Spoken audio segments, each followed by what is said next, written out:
Québec. Alors, on en parle avec Philippe Dubois, analyste politique. Monsieur Dubois, on dit que le maire aurait reçu plusieurs messages haineux depuis le début de son mandat, particulièrement dans les dernières semaines, aurait transmis l'information aux policiers. C'est sûr qu'il a eu beaucoup de crises à gérer, notamment celle des camionneurs. Il a réussi à faire oublier l'air Labaume, selon vous? Clairement, il a réussi à éviter les comparaisons. C'était un de ses défis de se définir lui-même, d'imposer son style, d'imposer sa marque, mais également d'éviter qu'on le compare toujours à son prédécesseur pour deux raisons. Parce qu'il doit lui-même définir son image, mais aussi parce qu'il travaille avec des gens associés à l'Ancien Régime et donc il ne peut pas se comparer pour se démarquer. Il doit s'imposer par lui-même.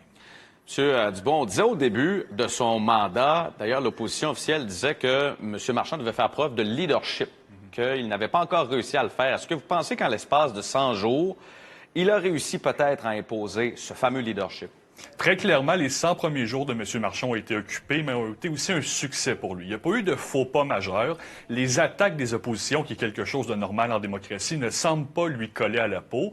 Très clairement, M. Marchand est, dans l'esprit des gens, le maire de Québec en place. Et donc, évidemment, les oppositions vont tenter de lui accoler certains qualificatifs moins positifs pour marquer des points. Mais très clairement, M. Marchand, il a réussi à définir un style qui est connu et qui est reconnu, et c'est une bonne base pour la suite de son mandat. Parlons justement de la suite. On est en année électorale. Quels seront les défis pour lui dans les prochains mois?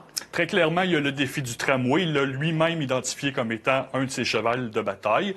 D'autre part, il y a aussi le défi de la cohabitation à l'Hôtel de Ville. Il a devant lui 3 autres partis d'opposition. C'est du jamais vu à la Ville de Québec. Il va devoir travailler avec ces gens-là. Et ces gens-là, on le vu avec M. Villeneuve, commencent à taper du pied, commencent à vouloir marquer des points politiques, commencent à vouloir faire de la politique. Très clairement, la lune de miel à Québec, elle est terminée. Et maintenant, il va devoir travailler avec des gens qui veulent, eux aussi, faire de la politique. Il y a quand même une élection provinciale aussi, Philippe, qui s'en vient. Est-ce que vous pensez que le maire de Québec pourrait arriver, lui, avec...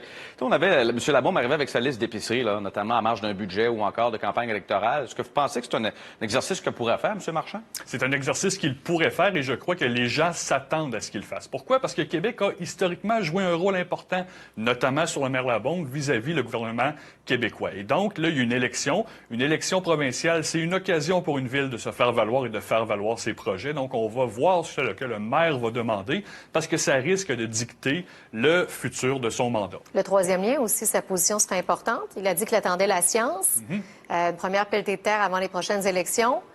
Ça fera peut-être pas plaisir à la CAQ s'il s'y oppose. Bien, ça, c'est un des dossiers à surveiller. Pourquoi? Parce que c'est un des dossiers où le gouvernement québécois et la Ville de Québec doivent travailler de concert, mais qu'il y a également la Ville de Lévis dans le portrait. Et on l'a vu, il semble y avoir un certain réchauffement des relations entre la Ville de Québec et la Ville de Lévis qui a été un peu plus tendu dans les dernières années. Alors, comment le maire Marchand va se positionner et comment le gouvernement va se positionner par rapport aux deux villes sœurs qui, parfois, tirent un peu la couverte de leur bord? Parce que M. Labaume et M. Laulier, c'était pas l'amour.